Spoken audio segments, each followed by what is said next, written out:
الحمد لله نحمده ونستعينه ونستغفره ونؤمن به ونتوكل عليه ونعوذ بالله من شرور أنفسنا ومن سيئات أعمالنا من يهده الله فلا مضل له ومن يضلل فلا هادي له ونشهد أن لا إله إلا الله وحده لا شريك له ونشهد أن سيدنا ونبينا ومولانا محمدا عبده ورسوله صلى الله تعالى عليه وعلى آله وأصحابه وبارك وسلم تسليما كثيرا.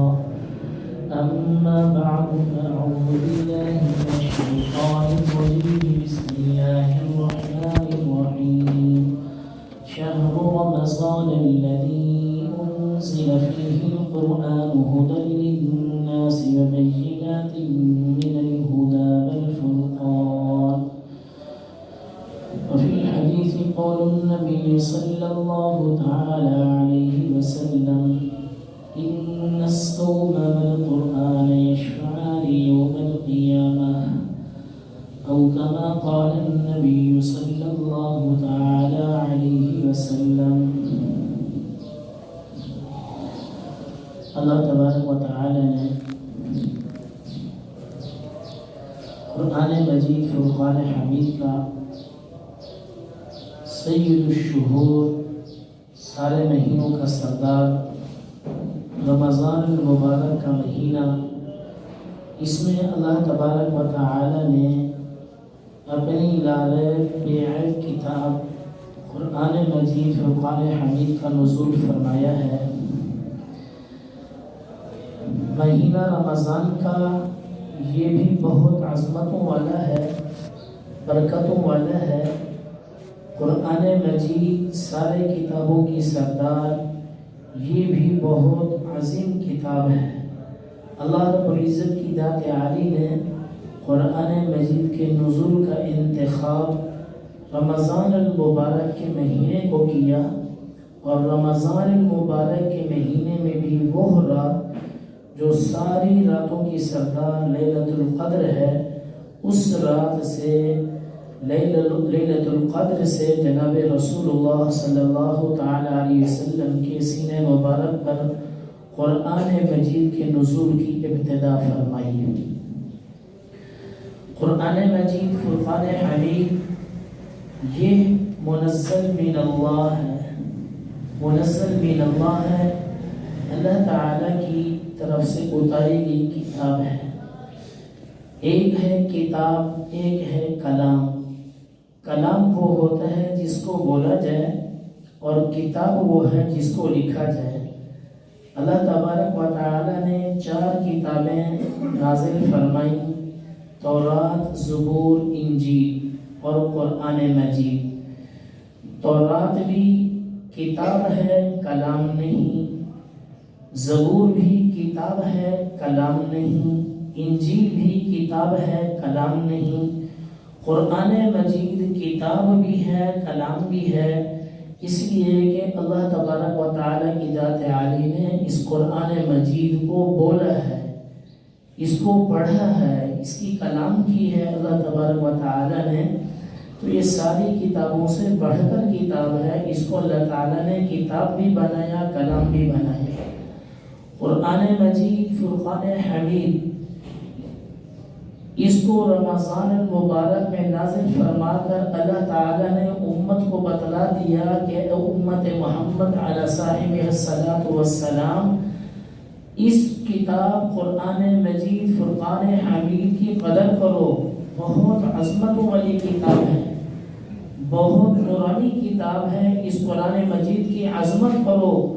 اور اس مہینے رمضان کے مہینے میں، لیلۃ القدر کے مہینے میں قرآن کے نزول کی ابتدا کر کے میں اللہ تم امت والوں کو آگاہ کر رہا ہوں کہ اچھے آدمی کو، بھلے آدمی کو، اعلیٰ افضل آدمی کو اعلیٰ مقام دیا جاتا ہے. تو فرمایا قرآن مجید بھی ایک اعلیٰ اور عظمت والی کتاب ہے. اس لیے میں نے اس کو رمضان میں اتارا، اور رمضان کی لیلۃ القدر جو ساری راتوں سے بڑھ کر تھی، اس رات میں اس نزول کا ابتدا کیا ہے۔ فرمایا کہ اس کی عظمت بتلانا ہے۔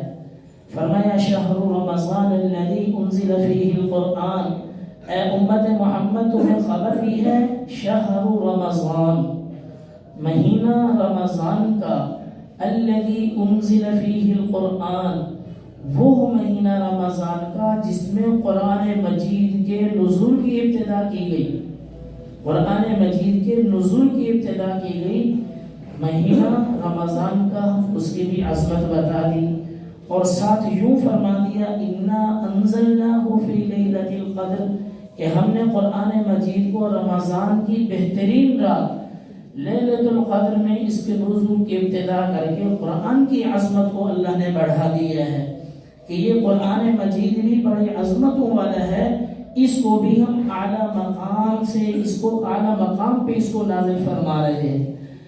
یہ قرآن مجید وَإِنَّهُ لَتَنزِيلُ رَبِّ الْعَالَمِينَ، اس کو اتارنے والے رب العالمین کی ذات ہے، نزل بِهِ الروح الامین، اور اس کو لے کر آنے والے سید الملائکہ حضرت جبرائیل امین علیہ السلام ہیں، علی قلبک لتکون من المنذرین، جناب رسول اللہ صلی اللہ تعالی علیہ وسلم کے پاکیزہ مبارک مقدس سینہ اطہر پہ اس کو اتارا گیا ہے۔ یہ قرآن مجید اللہ رب العزت کی ذات عالی کی طرف سے ایسی کتاب ہے، ذالک الکتاب لا ریب فیہ، اس میں کسی قسم کا کوئی شک نہیں، کوئی عیب نہیں، ذالک الکتاب لا ریب فیہ، منزل من اللہ ہونے میں کوئی اس میں شک نہیں ہے، اللہ نے اس کو اتارا ہے، کسی انسان کی من گھڑت افترا کی ہوئی بات نہیں ہے۔ اگر کسی کو اس کے اوپر منزل من اللہ ہونے پہ شک ہے تو اللہ تعالیٰ نے مختلف عرب والوں کو چیلنج دیے، ام یقولون افترا، جب محمد عربی صلی اللہ تعالی علیہ وسلم قرآن مجید کی تلاوت کرتے، لوگ کہتے تھے، مکہ کے جاہل مشرکین لوگ کہتے تھے یہ منزل من اللہ کوئی نہیں ہے، یہ تو محمد عربی صلی اللہ علیہ وسلم کا اپنی ذات کی طرف سے افتراء ہے، من گھڑت ہے۔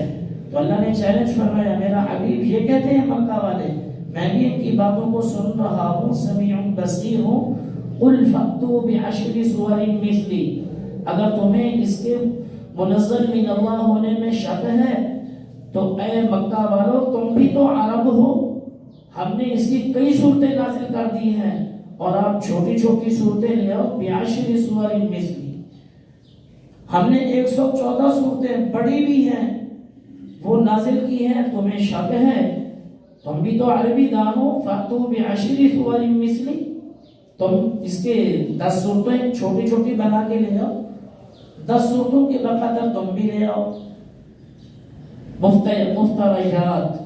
تو محمد عربی صلی اللہ علیہ وسلم کو کہتا اپنی ذات کی طرف سے گھڑ رہا ہے، تم بھی تو عربی دان ہو، تم 10 صورتیں مفتریات لے آؤ، گھڑی ہوئی لے آؤ، وَادْعُوا مَنِ اسْتَطَعْتُم مِّن دُونِ اللَّهِ إِن كُنتُم صَادِقِينَ، اے مشرکین مکہ، اے میرے حبیب حضرت محمد عربی صلی اللہ تعالی علیہ وسلم کی تکذیب کرنے والوں، تم اگر سچے ہو اس بات میں، خود بھی ہو جاؤ، سارے عربی ہو جاؤ، سارے عربی ہو جاؤ، اور جن کی تم پوجا کرتے ہو ان کو بھی اپنے ساتھ ملا لو، ایک صورت بھی نہیں لا سکو گے۔ اس میں 10 صورتوں کا فرمایا گیا، اور پہلے سپارے میں فرمایا وَإِن كُنتُمْ فِي رَيْبٍ مِّمَّا نَزَّلْنَا عَلَىٰ عَبْدِنَا، ان مکہ والوں کو قرآن مجید کے منزل من اللہ ہونے میں شک ہے تو ان سے کہو فَأْتُوا بِسُورَةٍ مِثْلِهِ، 10 صورتیں نہیں لا سکتے ہو، ایک صورت ہی لے آؤ، ایک صورت ہی لے آؤ۔ اور رسول پاک صلی اللہ علیہ وسلم کے چیلنج کو کچھ لوگوں نے قبول کیا اور آئے اور مکہ کے لوگوں کو بلایا، اور اس میں انہوں نے جب رسول پاک صلی اللہ تعالی علیہ وسلم نے قرآن مجید کی تلاوت کی تو پورے مجمع پر سکتہ طاری ہو گیا اور ایسا سکون چھا گیا کہ بولنے کی ہمت نہ ہوئی۔ اور جب ان کے اپنے بندے نے جو اپنے آپ کو فصیح و بلیغ عربی میں سمجھتا تھا ان کو لایا گیا، جب انہوں نے کچھ اپنی طرف سے من گھڑت جملے پڑھے تو مسلمان ان کے اپنے عرب دان بھی ان کے کلام پہ ہنس پڑے۔ ہاں، ان کے اپنے عرب دان بھی ان کے کلام کے اوپر ہنس پڑے۔ آج میرے محترم بھائیوں، دوستوں، بزرگوں، ہم قرآن مجید کی قدر کریں۔ رمضان المبارک کا مہینہ ہے۔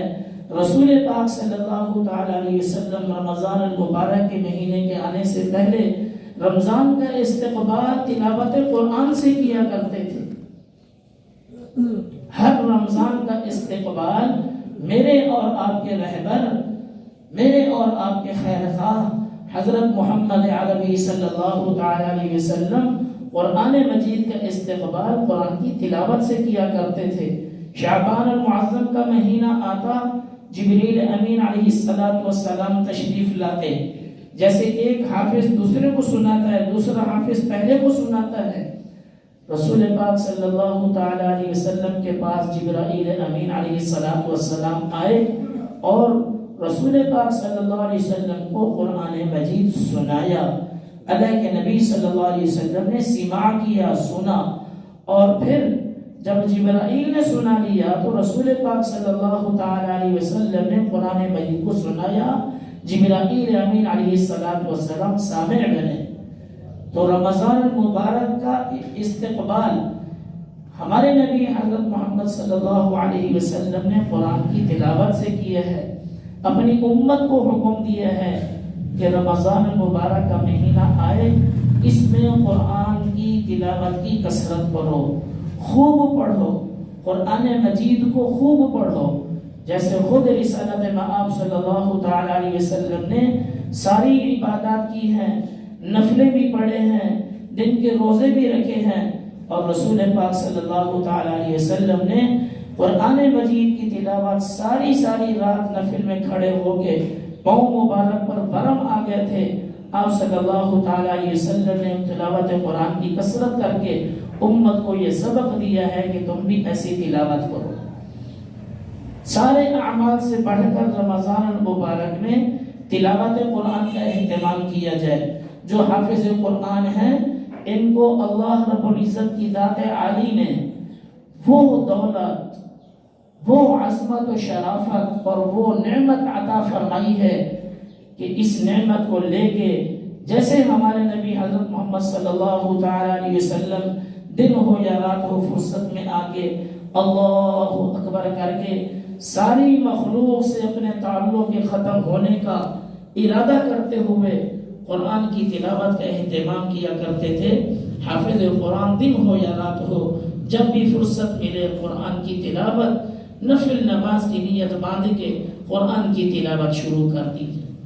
دن کی نماز میں آہستہ آپ تلاوت کرنی ہے، چاہے آدمی اکیلا ہو پڑھتا رہے، کئی سپارے پڑھے، اور رات کی نماز میں قدر آواز اونچی بھی کر سکتا ہے۔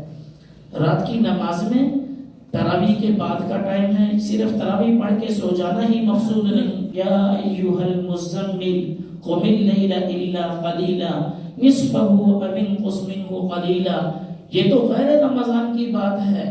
اے کملی اوڑھنے والے کھڑا ہو جا، قم اللیل الا قلیلا، رات کا اکثر حصہ عبادت میں گزارو۔ کس کو کہا جا رہا ہے؟ اس کو کہا جا رہا ہے، امی جان عائشہ صدیقہ فرماتی ہیں اتنی لمبا قیام ہوتا کہ پاؤں مبارک برم کھا جاتے۔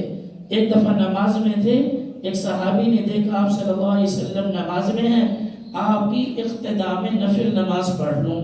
وہ صحابی آئے نماز میں شریک ہوئے، کہتے ہیں کہ اتنا لمبا قیام، اتنی لمبا رکوع، اتنی لمبا سجدہ تھا کہ میں گرنے کے قریب ہو گیا۔ ایک صحابی عورت کہتی ہیں کہ میں نے دیکھا رسول پاک صلی اللہ علیہ وسلم نماز پڑھ رہے ہیں، میں نے کہا کہ آپ صلی اللہ علیہ وسلم کی اقتداء میں نماز پڑھ لوں۔ نماز کی نیت باندھ کے آپ صلی اللہ علیہ وسلم کے ساتھ کھڑی رہی، کھڑے میں تھک گئی۔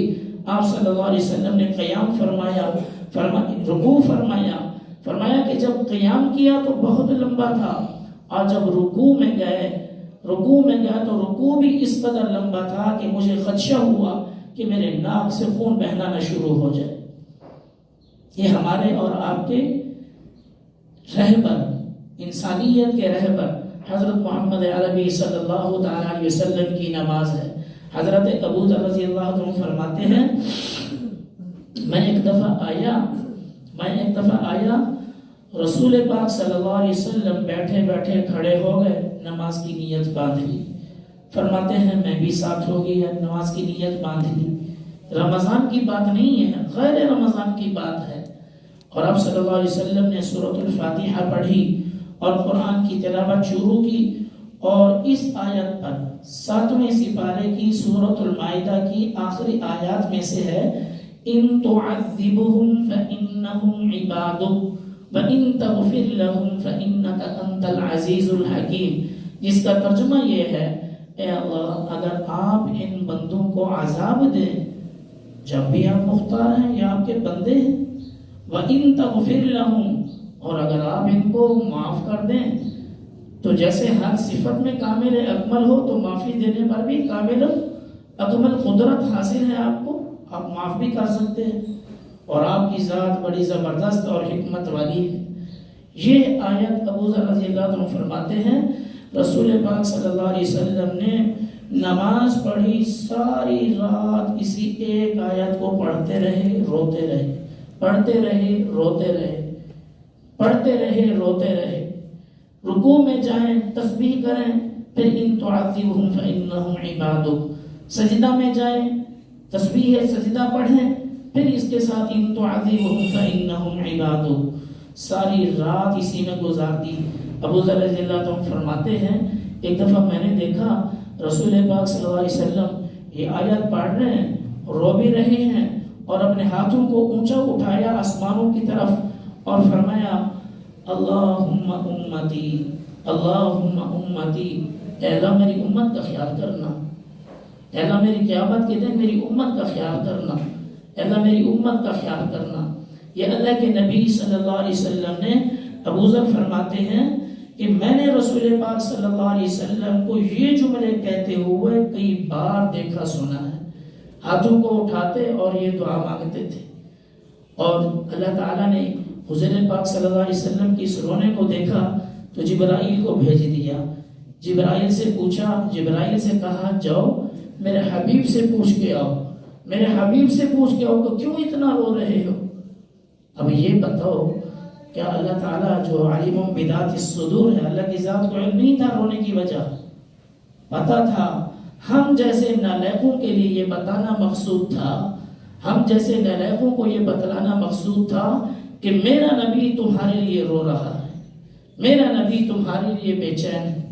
رسول پاک صلی اللہ علیہ وسلم کے پاس جبرائیل آئے، یا رسول اللہ، اللہ تعالیٰ پوچھنا آپ اتنا کیوں رو رہے؟ فرمایا کہ مجھے اپنی امت کی فکر ہے، مجھے اپنی امت کی فکر ہے، میری امت کا کیا بنے گا۔ جبرائیل امین گئے، اللہ کی ذات کو بتایا، اللہ نے فرمایا کہ جاؤ جبرائیل میرے حبیب سے کہو اے میرا حبیب میں تجھے تیری امت کے بارے میں ناخوش نہ کروں گا، تیری امت کے بارے میں تجھے پریشان نہیں کروں گا، تیری امت کے بارے میں تجھے پریشان نہیں کروں گا۔ عبداللہ بن مسعود رضی اللہ عنہ فرماتے ہیں میں بیٹھا تھا، رسول کریم صلی اللہ علیہ وسلم نے فرمایا قرآن کی تلاوت سناؤ۔ میں نے کہا یا رسول اللہ کیسے سناؤں، قرآن تو آپ پر نازل ہوا ہے اور میں آپ کو کیسے تلاوت قرآن سناؤں؟ فرمایا کہ میرا دل چاہتا ہے قرآن کی تلاوت کو سنوں۔ جس قرآن کو سننے سے ہم بھاگتے ہیں، اللہ کے نبی کی تمنا کو دیکھو، کتنے بڑے محلے کے اندر ایک چھوٹی سی صف اور 10-12 رمضان کے اندر پونی صف بچ جاتی ہے۔ ہمارے لیے کس قدر مقام عبرت ہے، مقام عبرت ہے۔ ہم سمجھیں کہ جس نبی کا ہم کلمہ پڑھتے ہیں اس کی پسند کیا ہے، ہماری پسند کیا ہے۔ عبداللہ بن مسعود سے کہا قرآن سنو، فرمایا کہ میں کیسے سنوں؟ کہا میرا دل چاہتا ہے سنوں۔ عبداللہ بن مسعود کہتے ہیں میں نے سورۃ النساء پڑھنا شروع کیا، اب سورۃ النساء کا ایک باب پڑھ لیا، آگے 5ویں سپارے کے 3-4 صفحے میں نے اور بھی پڑھ لیے، جب میں اس آیت پہ پہنچا فَكَيْفَ إِذَا جِئْنَا مِن كُلِّ أُمَّةٍ بِشَهِيدٍ وَجِئْنَا بِكَ عَلَى هَؤُلَاءِ شَهِيدًا، ہم قیامت کے دن ہر امت میں سے جب امتی لوگ انکار کریں گے کہ ہمارے پاس تو کوئی نبی نہیں آیا تھا، تو اللہ تعالیٰ نے فرمایا کہ ہر امت کے اوپر ایک گواہ ہم کھڑا کریں گے۔ وَجِئْنَا بِكَ عَلَى هَؤُلَاءِ شَهِيدًا، اور اے محمد عربی صلی اللہ علیہ وسلم آپ کو ان ساری امتوں کے اوپر گواہ بنا کے آپ کو کھڑا کریں گے۔ اس آیت پر جب عبداللہ بن مسعود کہتے ہیں میں پہنچا تو حضور پاک صلی اللہ علیہ وسلم منہ نیچے کیے ہوئے اور زار و قطار رو رہے ہیں، اور آپ صلی اللہ علیہ وسلم نے فرمایا کہ عبداللہ اب بس کر دے۔ کہتے ہیں کہ میری تلاوت کے کافی دیر بعد تک حضور پاک صلی اللہ علیہ وسلم روتے رہے، حضور پاک صلی اللہ علیہ وسلم روتے رہے۔ ادھر آؤ، جناب رسول اللہ صلی اللہ علیہ وسلم کا کام نبوت مل جانے کے بعد یا قرآن کی تلاوت یا امت کو دعوت، یہ دو کام۔ ابو بکر صدیق مسلمان ہوئے، یا رسول اللہ میرا کیا کام؟ کہا کہ تیرا بھی وہی کام جو مجھ محمد علیہ السلام کا تھا۔ ابو بکر صدیق گئے، جو قرآن مجید نازل ہو چکا تھا دکان پہ بیٹھے ہیں اسی کو پڑھ رہے ہیں، اسی کو پڑھ رہے ہیں، اسی کو پڑھ رہے ہیں، اور جتنے دوست اقارب آ رہے ہیں ان سب کو حضور پاک صلی اللہ علیہ وسلم کی نبوت کی بشارت دے رہے ہیں اور دعوت ایمان دے رہے ہیں۔ شام ہوئی، رسول پاک صلی اللہ علیہ وسلم کی خدمت میں صدیق اکبر آئے، یا رسول اللہ، یہ عثمان، یہ طلحہ، یہ عبید اللہ اور یہ سعد بن ابی وقاص، 6 آدمیوں کے نام گنوائے۔ کہا کہ آج کے میرے دن کی پونجی یہی ہے۔ 6 بندوں کو مسلمان کر کے لائے اور سارا دن قرآن کی تلاوت کرتے رہے دکان کے اوپر، اور دعوت بھی ساتھ چل رہی ہے۔ اور یہی صدیق اکبر ہے، گھر کے قریب ایک چھوٹی سی مسجد تھی، ادھر جا کے ساری رات نماز پڑھتے۔ لوگ کہتے ہیں کہ ابو بکر صدیق کے رونے کو دیکھ کر ہمیں ترس آتا تھا۔ ابو بکر صدیق قرآن پڑھ رہے ہیں اور رو رہے ہیں، اتنا روتے کہ داڑھی مبارک تر ہو جاتی تھی۔ سیدنا عمر بن خطاب رضی اللہ عنہ ایک دن نماز پڑھ رہے، سورۃ التکویر اذا الشمس کورت، اس سورت کی اس آیت پہ پہنچے، وَإِذَا الصُّحُفُ نُشِرَتْ، کہ جب قیامت کا دن آئے گا اس وقت آدمیوں کے اعمال نامے کھولے جائیں گے، سب کو سامنے لایا جائے گا۔ عمر بن خطاب اس آیت پہ روئے، ہائے میرا کیا بنے گا جب اعمال نامے کھولیں گے، ہائے عمر کا کیا بنے گا۔ اس قدر روئے اور بے ہوش ہو گئے، اس قدر روئے اور بے ہوش ہو گئے۔ ایک دفعہ سواری پہ جا رہے عمر بن خطاب رضی اللہ عنہ، سواری کے اوپر سے آ رہے ہیں، ایک گھر سے قرآن مجید کی آواز سنی، سواری سے اترے، مکان کی دیوار کے ساتھ کان لگا کے سن رہے ہیں۔ ادھر کوئی تلاوت کرنے والا بندہ سورۃ الطور پڑھ رہا تھا، والطور وکتاب مسطور فی رق منشور والبیت المعمور والسقف المرفوع والبحر المسجور۔ یہ اللہ تعالیٰ نے ان آیات میں 6-7 آیتیں ہیں، 6-7 آیتوں میں قسمیں کھائی ہیں، اور قسمیں کھانے کے بعد جواب قسم یہ ہے، ان عذاب ربک لواقع ما له من دافع، تیرے رب کا عذاب آنے والا ہے اور تیرے رب کے عذاب کو کوئی ٹال نہیں سکتا۔ اس آیت کو عمر بن خطاب رضی اللہ عنہ نے سنا اور روتے رہے، اور دیوار کے ساتھ کان لگا کے، وہ صحابی بھی اس آیت کو بار بار پڑھ رہا ہے اسی آیت کو۔ وہیں پہ عمر بن خطاب رضی اللہ عنہ تلاوت سنتے گرے، بے ہوش ہو گئے۔ لوگ گھر تک لے آئے، اور پھر جب ہوش آیا تو پھر تھوڑی دیر کے بعد خیال آیا کہ مجھے بے ہوشی کیوں آئی تھی، پھر اسی آیت کو ذہن میں لایا، تصور میں لائے، پھر بے ہوش ہو گئے۔ 1 مہینہ تک لوگ عیادت کے لیے آتے رہے، عمر بن خطاب بیمار رہے۔ عثمان غنی رضی اللہ عنہ جامع قرآن، ناشر قرآن، حافظ قرآن، امت کا قاری قرآن، عالم عامل قرآن، اس کی زندگی کو دیکھو۔ اور عثمان بن عفان رضی اللہ عنہ تلاوت کرتے کرتے کتنے صحیفے تھے جو تلاوت کثرت کے ساتھ کرنے کی وجہ سے ضعیف ہو گئے۔ علی ابن ابی طالب رضی اللہ عنہ ساری دن سارا دن ساری رات قرآن کی تلاوت میں مصروف ہیں۔ حضرت حسن ابن علی تلاوت کر رہے، تخت خلافت پہ بیٹھے، 6 مہینہ کی خلافت ان کو ملی تھی، تخت خلافت پہ بیٹھے، سب سے پہلے قرآن مجید کی تلاوت کی ابتدا کی۔ حضرت حسین رضی اللہ عنہ کربلا کے ریگزاروں میں ہیں، تلواریں اور نیزوں کی بارشیں ہو رہی ہیں، قرآن کی تلاوت جاری ہے۔ حضرت عکرمہ رضی اللہ عنہ صحابی رسول ہیں، جب تلاوت کے لیے آتے قرآن مجید کو اٹھاتے اور یوں ہاتھ میں اٹھا کے کہتے ھذا کتاب ربی، یہ تو میرے رب کی کتاب ہے، پھر اس کو سینے سے لگاتے۔ صحابہ بتاتے ہیں یہ جب قرآن کو اٹھاتے تو گر پڑتے تھے زمین پہ، بے ہوش ہو جاتے۔ اللہ کی کتاب کی اس قدر عظمت تھی، وہ مسلمان تھے یا ہم مسلمان ہیں، یہ میرے لیے بھی ہم سب کے لیے لمحہ فکریہ ہے کہ مسلمان کی زندگی تو قرآن کے ساتھ وابستہ ہے، اور ہم کہاں ہیں؟ عکرمہ رضی اللہ قرآن مجید کو اٹھاتے، سینے سے لگاتے، ھذا کتاب ربی، یہ میرے رب کی کتاب ہے۔ اور جب قرآن مجید کو تلاوت کے لیے کھولتے تو قرآن کے نقوش کو دیکھتے تو فرماتے ھذا کلام ربی، ھذا کلام ربی، یہ میرے رب کا کلام، یہ میرے رب کی بولی ہے، یہ میرے رب کی بولی ہے۔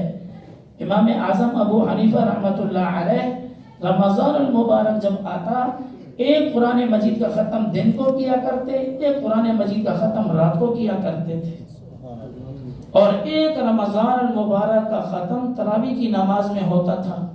اگر 30 روزے ہوں تو کتنے قرآن مجید کے ختم بنے؟ 61، ایک دن کا، ایک رات کا، اور ایک تراویح کی نماز کا، 61 قرآن مجید ختم کیا کرتے تھے۔ امام بخاری رحمۃ اللہ علیہ جن کی کتاب کو قرآن مجید کے بعد درجہ دیا گیا ہے، امام بخاری رحمۃ اللہ علیہ بھی ایک ختم دن کو کیا کرتے تھے، ایک ختم رات کو کیا کرتے تھے۔ امام شافعی رحمۃ اللہ علیہ ایک دن اور ایک رات میں پورا قرآن مجید ختم کیا کرتے تھے۔ کتنے ہمارے بڑے ہیں جو قرآن مجید کے ساتھ ایسی موانست اور قرآن مجید کے ساتھ تعلق قائم کر کے اپنے مسلمان ہونے کا اور اپنے امت محمد ہونے کا ہمیں سبق دے گئے ہیں کہ محمد عربی صلی اللہ علیہ وسلم کی امت کے افراد یوں ہوا کرتے ہیں۔ میرے محترم بھائیوں، دوستوں، بزرگوں، یہ کتنے بڑی ہمارے لیے نالائقی کی بات ہے کہ ہمارے بچے نہ ذرا قرآن بھی نہیں پڑھتے۔ عمریں گزر گئی نہ ذرا قرآن بھی نہیں پڑھتے۔ اور اللہ کی یہاں قرآن مجید کی عظمت تو دیکھو، ہمارے استاد تھے خیر المدارس کے مولانا منظور احمد صاحب رحمۃ اللہ علیہ، ایک دفعہ وہ بتانے لگے کہ قرآن، ایک آدمی تھا بزرگ بوڑھا دیہات کا رہنے والا، وہاں پہ کوئی خاص انتظام نہیں تھا مدارس کا، تو وہ بوڑھا آدمی جا رہا ہے اور راستے میں دیکھا کہ ایک جنازہ آ رہا ہے، جنازے کے ساتھ شریک ہو گئے، تدفین کے عمل میں بھی شریک ہوئے، اور جب وہاں تدفین کر رہے تھے تو اس میں میت کو سلانے میں، لٹانے میں شرعی طریقے کے مطابق ان کی تدفین کرنے لگے، تو ان کی جیب میں ایک کتاب تھی، کاپی تھی، ان کی ڈائری تھی، وہ ملازم تھے کسی محکمہ میں، تو ان کی وہ کتاب ڈائری تھی، وہ ان کی اگلی جیب میں کھڑی تھی، وہ کتاب گری، ان کو خیال آیا کہ اچھا میں یہ کام کروں پھر یہ کتاب اٹھا لوں گا، وہ کتاب اٹھانا ہی بھول گئے۔ تو جب یہاں سے تدفین کے عمل سے فارغ ہوئے اور چل دیے اور آگے گئے، بعد میں خیال آیا کہ میری تو کتاب وہیں گری تھی ڈائری، اور اس پہ تو میرے معاملات تھے زندگی کے۔ واپس آئے، اب دیکھا قبر تازی بنی ہوئی ہے، خیال آیا کہ اب کوئی اور تو ہے نہیں، اور میری یہ بڑی اہم ڈائری ہے، قبر کھود کے اس کو نکال لوں۔ قبر کو کھودنا شروع کیا، ڈرتے بھی رہے، قبر کو کھودنا شروع کیا، ڈر اس وجہ سے تھا کہ آ گئے اس کے ورثاء تو مجھے ڈانٹیں گے۔ اب قبر کو کھودنا شروع کیا تو قبر جو ہی کھلی، مٹی ہٹاتے جا رہے ہیں، اندر سے خوشبو آ رہی ہے، اندر سے جیسے جیسے مٹی ہٹتی گئی اندر سے خوشبو بڑھتی گئی، اور جب ساری قبر کو کھول لیا تو میت کے اوپر دیکھا کہ سارے کے سارے گلاب کے پھول اور ایسی خوشبو جو دنیا کے گلاب کے پھول کی نہیں ہے، بہترین عمدہ خوشبو۔ انہوں نے اپنی ڈائری کو اٹھایا اور دوبارہ سے قبر کو بند کیا اور چل دیے۔ پھر ان کو خیال ہوا کہ میں پتہ تو کروں کہ ایسا خوبصورت کون سا عمل، قبر میں تدفین ہونے کے بعد بھی اس کا چہرہ مسکرا رہا ہے، قبلے کی طرف رخ ہے، اور اللہ اس کا ایسا خوشبوؤں کے ساتھ اعزاز و اکرام کر رہے ہیں، پتہ کروں۔ گھر والوں سے پتہ کیا، انہوں نے کہا کہ جی ہاں، یہ کوئی خاص پڑھا لکھا آدمی نہیں تھا، قرآن مجید نہیں پڑھا ہوا تھا۔ یہ جب قرآن مجید اٹھاتا، پڑھا ہوا نہیں تھا، باقی لوگوں کو دیکھتا تلاوت کر رہے تو اس کے دل میں رنج اٹھتا کہ کاش میں بھی پڑھا ہوا ہوتا۔ پھر اس نے یوں کر لیا کہ روزانہ قرآن کو اٹھاتا اور ایک سطر کے اوپر اپنی انگلی چلاتا جاتا، اے اللہ جو اس سطر میں تو نے فرمایا ہے تو نے سچ کہا ہے، تو سچا، تیرا حبیب سچا، تیرا قرآن سچا۔ ہر سطر پہ انگلی پھیرتا جا رہا ہے اور یہ کہتا جا رہا ہے۔